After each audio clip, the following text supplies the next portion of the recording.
मैं गिरीसर हूं, कवटेकर प्रशाला, पंढरपुर। मुझे मालूम है पिछले 15 महीने तक आप अपने घर में ही कोरोना जैसे महामारी के कारण अपने घर में बैठे हुए हैं। फिर भी ऐसे अवस्था में अध्ययन और अध्यापन की जो प्रक्रिया है वह अपने पास पहुंचाने के लिए कवटेकर प्रशाला पंढरपुर के द्वारा ऑनलाइन के तरीके से तुम्हारे अध्ययन के बारे में कुछ जानकारी देने की जरूरत है। इसके वास्ते सभी शिक्षक अपने अपने तरीके से सभी विषयों का अध्ययन आपके पास पहुंचा रहे हैं। मैं भी आपके प्रशाला का जो ब्रीज वाक्य है तमसो मां ज्योतिर्गमय, जिसका अर्थ है अंधारा तुम प्रकाश करे, उसी तरीके से कितना भी बड़ा संकट या मुसीबत क्यों न हो सके उसका मुकाबला हमें करने की जरूरत है। कोरोना जैसी महामारी को मुकाबला करते हुए भी हम हमारे घर में बैठकर भी अच्छी तरह से अध्ययन कर सकेंगे।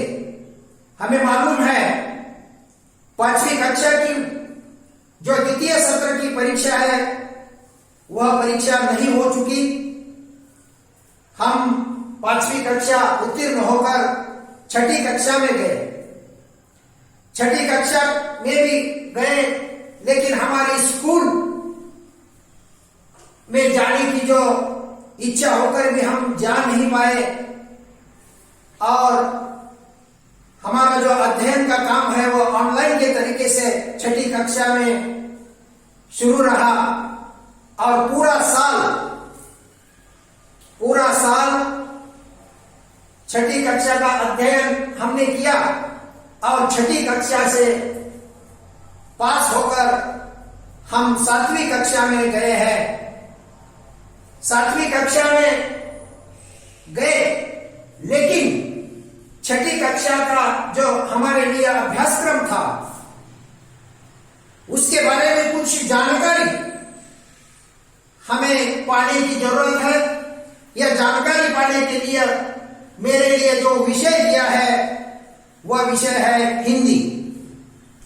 और हिंदी का अध्ययन 6ठी कक्षा के तौर पर करते समय यह जो हिंदी का अध्ययन हम 5वीं कक्षा से शुरू कर दिया और 6ठी कक्षा में हमने आए ही नहीं, हमारी उपस्थिति नहीं थी, लेकिन ऑनलाइन के तरीके से हमने 6ठी कक्षा का अध्ययन अपने तक पहुंचा दिया। ऐसे होकर भी 6ठी कक्षा का जो अध्ययन हमारे लिए हिंदी सुलभ भारती इयत्ता 7वीं में प्रवेश करते समय तो 6ठी कक्षा का जो अध्ययन है वह अध्ययन करते समय विद्यार्थियों में जिन क्षमताओं का विकास करने की जरूरत है वह क्षमता कौन सी हो सकती है। इसमें पहली जो क्षमता है वह है श्रवण क्षमता।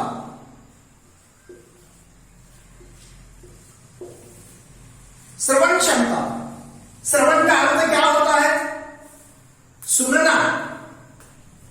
सुनना या दोहराना, चाहे छोटी छोटी कविता हो, कहानी हो, चुटकुले हो, सभी का सुनना और हावभाव के सहित उसका अध्ययन करना, यह एक श्रवण का महत्वपूर्ण उद्देश्य होता है। मौखिक वाक्य होते हैं, कुछ घटनाएं होती हैं, वह एकाग्रता से सुनना, यह भी श्रवण कौशल्य का एक उद्देश्य हो सकता है।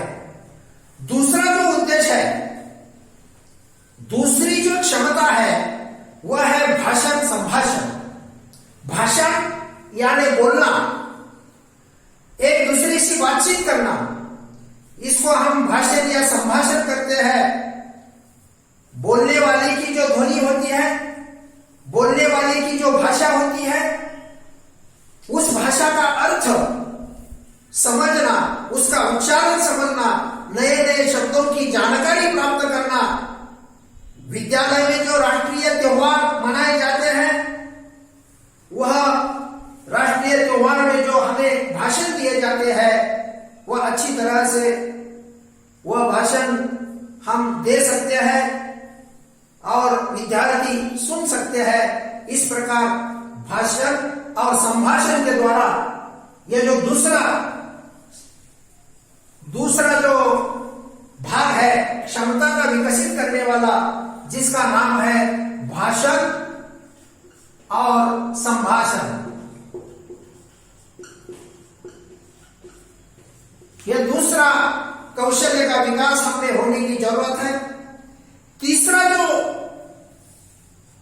भाग है, तीसरी जो क्षमता है विद्यार्थियों में विकसित करने वाली, वह है वाचन।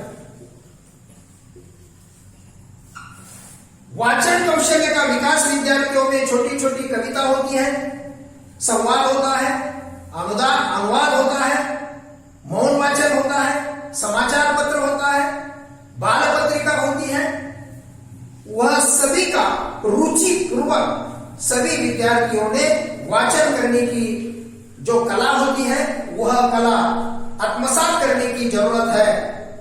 यह कला आत्मसात करने का यह जो तीसरा जो उद्देश्य है, तीसरी जो क्षमता है, वह विद्यार्थियों में विकसित करने की जरूरत है। चौथा जो उद्देश्य है वह है लेखन। विद्यार्थियों में छोटे छोटे वाक्य, छोटे छोटे शब्द, यह लिखने की कला विद्यार्थियों में निर्माण करने का यह चौथा क्षमता विकसित करने का उद्देश्य है। 1 से 100 तक के जो अंक होते हैं, वह अंक लिखने की, अक्षरों की कला, अंकों में और अक्षरों में लिखने की कला विद्यार्थियों में निर्माण करने के लिए यह चौथा जो कौशल्य है, चौथा जो क्षमता है, वह विद्यार्थियों में विकसित करने की जरूरत है। और पांचवा जो क्षमता है, वह क्षमता है व्याकरण। उसका दूसरा नाम है भाषा अध्ययन।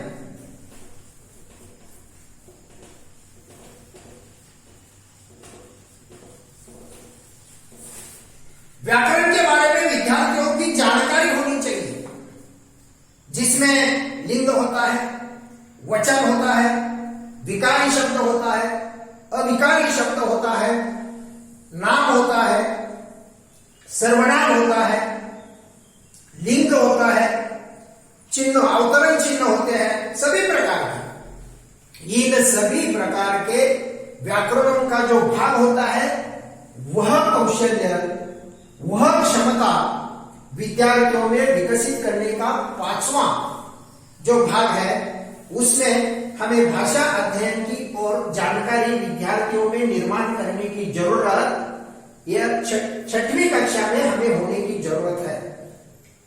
और एक 6वां कौशल्य है, जिसका नाम है अध्ययन कौशल्य। अध्ययन कौशल विद्यार्थियों में कौन सा ही पाठ क्यों न हो, पाठ चाहे छोटा हो चाहे बड़ा हो, वह जो छोटी छोटी वाक्य होती है, वह वाक्य विद्यार्थियों में अध्ययन करने की कला विद्यार्थियों में निर्माण करने की जरूरत है। जो भी उपलब्ध सामग्री है, चाहे पाठ्य पुस्तक हो, वह पाठ्य पुस्तक में दी गई सुवचन हो, सुविचार हो, शब्दकोश हो, आवश्यकता के अनुसार सभी विद्यार्थियों को अध्ययन कौशल्य की जानकारी प्राप्त करना, यह छठवां उद्देश्य है।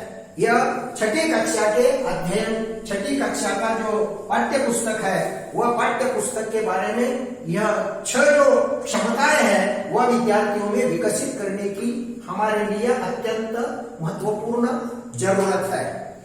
इसके साथ साथ विद्यार्थी मित्रों, इस छठी अध्ययन क्षमताओं का विकास तो विद्यार्थियों में होना चाहिए, लेकिन यह जो सुलभ भारती छठी कक्षा के लिए यह जो किताब हमारे सामने रखा है, इसमें क्या दिया है? तो इसमें 2 इकाइयां हमारे सामने रखने का प्रयास कर दिया है। पाठ्य पुस्तक मंडल ने हमारे सामने 2 इकाइयां रखने का प्रयास कर दिया है। इसमें पहली जो इकाई है वह हमारे लिए प्रथम सत्र के लिए, अभ्यासक्रम के लिए होनी चाहिए। वह हमने पिछले साल ऑनलाइन के तरीके से अध्ययन किया है, और दूसरी इकाई है वह द्वितीय सत्र में हमने उस पर अध्ययन किया है, लेकिन उस पर भी हमारे लिए कुछ जानकारी प्राप्त करने की जरूरत है। उस पर कुछ अध्ययन करने की हमारे लिए जरूरत है। इसके वास्ते इस पाठ में ये जो पहली इकाई है, इसमें कुल मिलकर 9 पाठ हमारे सामने रखे हैं। 9 पाठ। पहला पाठ 7वीं कक्षा के लिए भी मेला है और 6वीं कक्षा के लिए भी मेला है। मेले के बारे में हम जानते हैं, कारण हम पंढरपुर में रहने वाले सभी विद्यार्थी हैं, सभी पालक हैं, सभी शिक्षक हैं। तो मेला हमारे पंढरपुर में हर साल 4 पार्ट में बनता है। अब तुम छोटे हो, तुम्हारे लिए 5वीं से लेकर 6वीं में आए, 6वीं से लेकर 7वीं में आए, तुम्हारे लिए मेला कैसा, कितना बड़ा होता है। आषाढ़ी का मेला देख लीजिए, कार्तिकी का मेला देख लीजिए, चैत्रवारी का मेला देख लीजिए, माघवारी का मेला देख लीजिए। यह जो मेले हैं हमारे पंढरपुर में हर साल प्रचंड जन समुदाय से हमारे पंढरपुर में भरते हैं। यह सभी के लिए हमारे लिए जानकारी है। तो मेले में क्या क्या हमें दिखाई देता है, क्या क्या दिखाई देता है? अलग अलग प्रकार के दुकान होते हैं, हंडोले होते हैं, हंडोले में पाले। अब तिलक स्मारक मैदान पर हमने गए थे, वो हंडोले में हम बैठे हैं, हर हंडोले में 2-2 व्यक्ति बैठते हैं। इस प्रकार मेले में अनेक प्रकार के वह वस्तु बेचने वाले लोग भी मेले में आते हैं। उसी प्रकार ये जो मेला, यह पाठ अध्ययन के लिए 6ठी कक्षा में हमारे सामने रखने का प्रयास पाठ्य पुस्तक मंडल ने किया है। तो मेला कहां लगाया जाता है? एक प्रचंड खुले मैदान में, बहुत बड़ा मैदान होता है, उस पर मेला लगाया जाता है। और वहां पर अलग अलग प्रकार के रेलगाड़ियां होते हैं, अलग अलग प्रकार के हंडोले होते हैं, अलग अलग प्रकार के कलाकार आते हैं, अलग अलग प्रकार के व्यापारी आते हैं, अपने वस्तुओं वहां बेचते हैं। इस प्रकार का जो पूरे रंगी बेरंगी चित्र बेचने वाले कहा लोग वहां आते हैं। सभी प्रकार के लोग इकट्ठा आकर मेले में बड़े उत्साह से, बड़े धाम से अपने वस्तु बिकने का और खरीदने का प्रयास लोग करते हैं। यह हमें सभी को मालूम है। तो इस प्रकार मेला जो है, इस मेले के बारे में पिछले साल में 6ठी कक्षा में हमने अध्ययन किया है। इस पर मैं तुम्हारे लिए एक निबंध लिखने के लिए देता हूं। इसका नाम है आषाढ़ी यात्रा। अभी अगले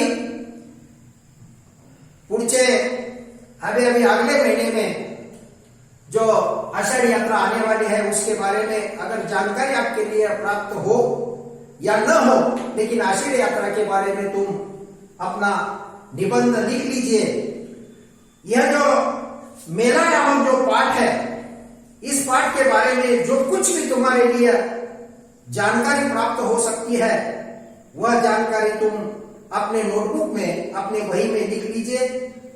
और इस पाठ का अध्ययन करते समय जो कुछ भी प्रश्न तुम्हारे लिए लिखने की जरूरत है, वह मैं तुम्हारे लिए उसका फोटो खींचकर मैं आपके लिए भेज देता हूं। ये दूसरा जो पाठ है हमारे लिए, पहला पाठ है मेला और दूसरा पाठ है सैर। सैर क्या अर्थ है सैर का? सैर का अर्थ है प्रवास, सैर का अर्थ है यातायात। अब हमें प्रश्न निर्माण हो जाता है कि सैर के साधन कौन कौन से होते हैं। कुछ विद्यार्थी कहेंगे बस होती है, कुछ विद्यार्थी कहेंगे रेल होती है, कुछ विद्यार्थी कहेंगे रेल होती है, कोई विद्यार्थी कहेंगे कार होती है। लेकिन मैं आपके लिए सैर के बारे में ऐसा बताता हूं, सैर करने के लिए 3 मार्ग होते हैं। एक होता है भूमार्ग, दूसरा होता है जल मार्ग और तीसरा होता है वायु मार्ग। भूमार्ग पर हमारी बस चलती है, भूमार्ग पर हमारी रेल चलती है, भूमार्ग पर हमारी कार गाड़ी सब कुछ यातायात की जितनी भी साधन है वह भूमार्ग पर रास्ता बनाकर वहां पर चलती है। दूसरा जो मार्ग है वह जलमार्ग है, जिस पर बोट चलती है, नौका चलती है और जलमार्ग के द्वारा हम यातायात कर सकते हैं, प्रवास कर सकते हैं। और तीसरा जो मार्ग है वायु मार्ग, यह वायु मार्ग भी हमारे लिए प्रवास करने का, आने जाने के लिए अंतरराष्ट्रीय हो या राष्ट्रीय के माध्यम से, राष्ट्र के यहां शहर से दूसरे शहर में जाने के लिए या इस देश से दूसरे देश में जाने के लिए विमान हो, हेलीकॉप्टर हो, इसका उपयोग किया जाता है। इस प्रकार सैर, यह जो पाठ है हमारे लिए अभ्यास में रखा हुआ, यह भी हमारे लिए जानकारी के लिए एक महत्वपूर्ण पाठ है। तो हम इस पर भी जो कुछ महत्वपूर्ण प्रश्न है, उस प्रश्न मैं आपके लिए फोटो खींचकर स्वाध्याय के लिए दे दूंगा, वह आप कर लीजिए। एक महत्वपूर्ण बात मैं आपके लिए बताना चाहता हूं, हमारे प्रशाला के जो मुख्याध्यापक है, पर्यवेक्षक है, वह अपने पास यह जो भाग है, अध्ययन का जो भाग है, अपने पास पहुंचाने का प्रयास कर रहे हैं। आप भी घर बैठे बैठे अच्छी तरह से पढ़ाई करके हमारे लिए मदद कर लीजिए। और हम जो आपके लिए स्वाध्याय हो या निबंध हो, वह आपको लिए देने का प्रयास करूंगा। वह आप घर में बैठे बैठे वह पूरा कर लीजिए और उस पर जो भी हम प्रश्न पूछेंगे, वह प्रश्न आप लिखकर हमारे लिए जांच करने के लिए दे दीजिए। इतना ही मैं कहकर मेरा पाठ मैं पूरा कर सकता हूं। धन्यवाद।